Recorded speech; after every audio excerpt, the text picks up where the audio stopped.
In the Museum of Modern Art, and we're looking at a painting by Max Ernst. Two children are threatened by a nightingale. And this isn't a painting in the traditional sense. There's stuff in it. A lot of stuff, actually, that emerges toward us from the painting. There's an open gate. There's a rudimentary house with some other objects stuck on top of it. And there's something that looks like a knob. And despite these toy-like objects that are nailed into the surface of the painting, there are references to the tradition of painting. There's a deep recessionary space that's beautifully expressed by linear perspective and by atmospheric perspective. But tradition pretty much stops there. Including objects from everyday life had been done by Picasso and Braque about a decade earlier. But in those paintings, we see forms that still cohere. What we have here is something that was very important to Dadaist artists, and that is the bringing together of really disparate objects. We see the title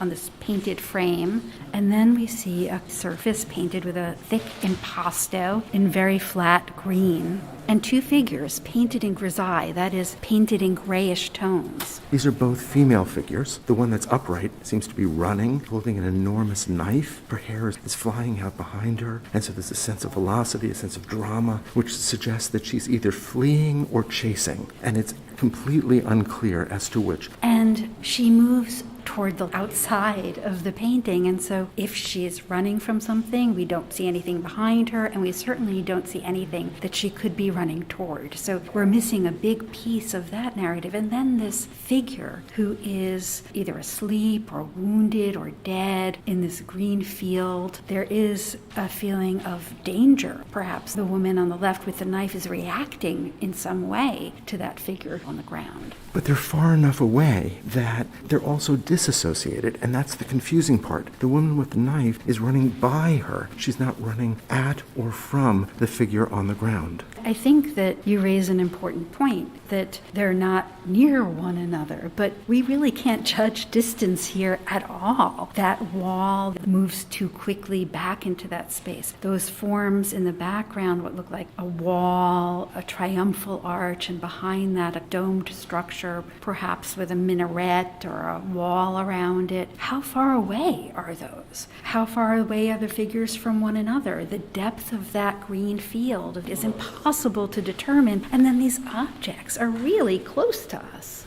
I always think of this as metaphorical, that ancient Roman archery is the distance of history, and the domed architecture reminds me, at least, of Renaissance paintings that show Jerusalem at a distance. And so the distance is not only physical, but perhaps historical or metaphorical. And we shouldn't forget about what is perhaps the most menacing figure in the painting, the figure who alights on the roof as though he's been flying with just his right toes, carrying a child, and like the female figure carrying the knife, reaches out his arm and moves toward outside the frame of the painting. In fact, he almost seems to be trying to reach or touch the knob that is physically attached to the frame. And like the figures below, the child and the man are painted in grisaille, which some art historians have noted reminds them of Ernst's earlier collages, where he would cut out black and white photographs or drawings and paste them together. There is a fifth figure, also painted in grisaille, and that's a bird, presumably the nightingale. The title tells us that this is about the menacing of the nightingale, this bird which has a beautiful song and which is supposed to seduce us, does the very opposite here.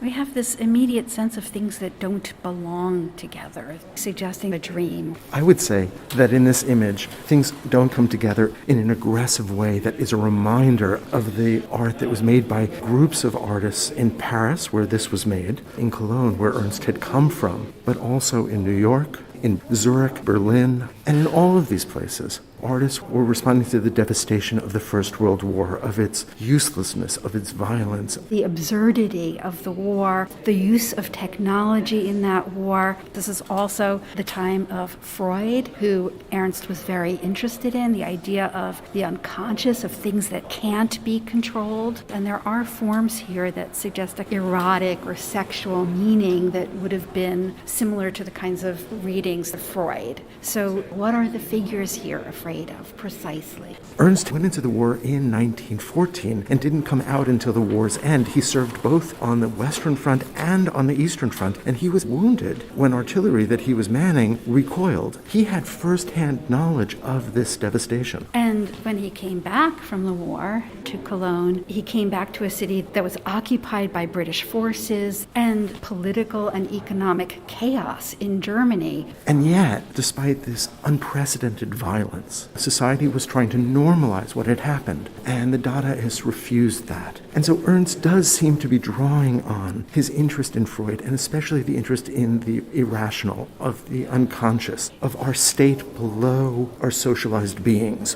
What made the war possible?